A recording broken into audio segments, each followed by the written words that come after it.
What's up, YouTube? It's your boy ABC Delicious. I'm back again with Kiki. Say hello, Kiki. Hi, everybody. Okay, we already did a intro video where I already talked to Kiki, learned about who she is, where she's from, and why she's in Taiwan. So now we need to get to the juicy part, which I think a lot of you are curious to know about. And if you're not, too bad, you're gonna have to watch this. First of all, Kiki, you had said you were from Palau, correct? Yes. And have you lived anywhere else besides Palau?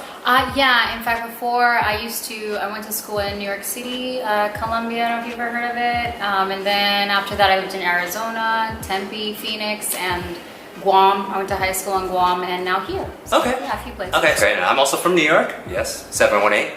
And I've been living in Taiwan for about 9 years. So I was just thinking, can you kind of contrast your dating experiences? Maybe we'll just, because you, in many places, you're very worldly. So can you describe your dating experience in Palau, I guess? How would you describe that?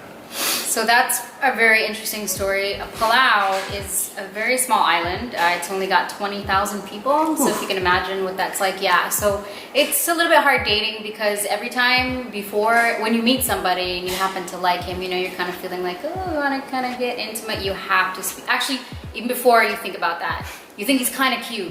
You have to talk to your parents because he could be related to you. So that's a huge issue there. So yeah, so there's about, I don't know, like my age at this point. So you have to start when you're young, right? Because as you get older, they start getting married off. And so your dating pool gets smaller and smaller and smaller. So. Did you date some married people or no?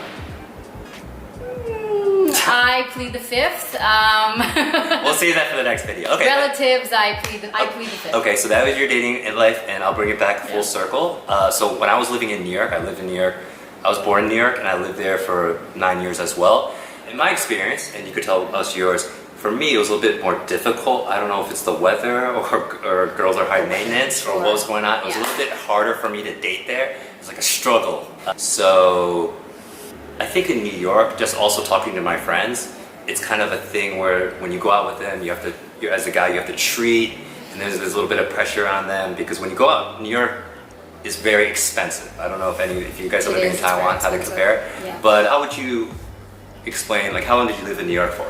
So I was there for about 4 years, and I don't really know about that. I don't know about like the fact that I expected guys to treat me. So I can't speak to But overall, like, was it a positive experience dating, or was it weird? Were there a lot of weirdos? Like, please explain. Weird is so negative. Unique. I would say it's fairly unique. Yeah, okay. There's a lot of different characters. I mean, you can go on a date with a guy you just met on the subway, or like you can go on the internet and find all kinds of interesting characters. You can meet somebody at a park, at a library. I think it's got a lot of interesting. I don't know. I'm a girl. I'm sorry. So it's like, you know, I just kind of sit there and smile at somebody and look at them, and then they come and talk to me. I don't know. I learned something new today, something called the internet. So when I go to the library and Encyclopedia Britannica, I will look that up. Okay, and now again, this before, how long have you been living in Taiwan for? So I've been here for, again, 4 years, yeah. Okay, and I've been here for 9. Not that I'm better than you, just twice as better as you. Okay, how would you explain to the viewers out there, like what's dating life like in Taiwan for your experience? Okay, for my experience, I don't know if this is because I'm 33 years old, so I don't know if this is because I'm older or because I'm here in Taiwan, but I generally find dating is hard here only because guys are a bit shy. I don't know, that's... Taiwanese guys or just guys in general? Taiwanese guys. Okay. So that's Taiwanese guys, and then there's a bunch of expats here, right? So they come to Taiwan. Oh, this is gonna sound so stereotypical, but there's a lot of, because you're a Caucasian, I'm gonna use fairly neutral terms here, a foreign Caucasian here, you know, they're the foreign forbidden fruit for a lot of local girls, so they're cocky, okay, I'm gonna use a negative term here, but they're kind of full of themselves. Oh no, it's so negative.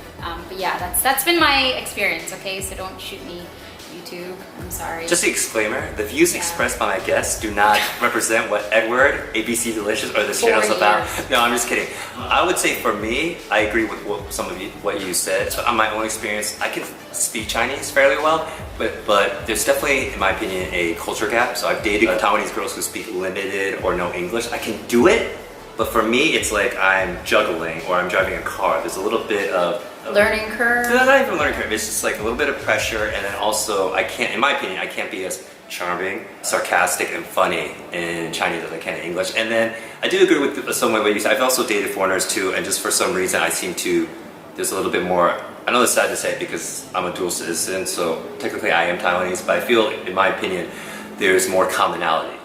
So I would say that, and for me, it's another interesting thing that you said. Yes, there are some Caucasians who do really well here. I have this kind of saying, it's Taiwan is where game goes to die.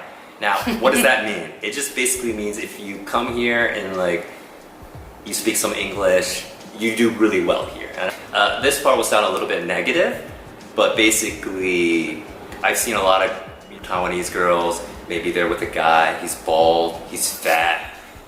That guy wouldn't really slay in America. And I'm in Taiwan too, so I can't really. I'm not saying I'm better, but and that's great. But he gets so many girls. They're just like all like, ah. I do? No, I mean the bald. The bald guy. Yeah. No, so I would say there's a little bit of that, I would say. But in general, for me, dating has been pretty, I don't want to say fruitful, but fruitful, okay? And it's really easy because I speak English. People are just have a genuine curiosity about it. And then like the expat community, I don't know if you have the same feeling. We're a very small but tight-knit community. Everybody knows everybody. Right, everybody knows everybody. Wow. Right, in the next video, we'll also go over some of our dating do's and don'ts. So we'll see you in the next video. Bye!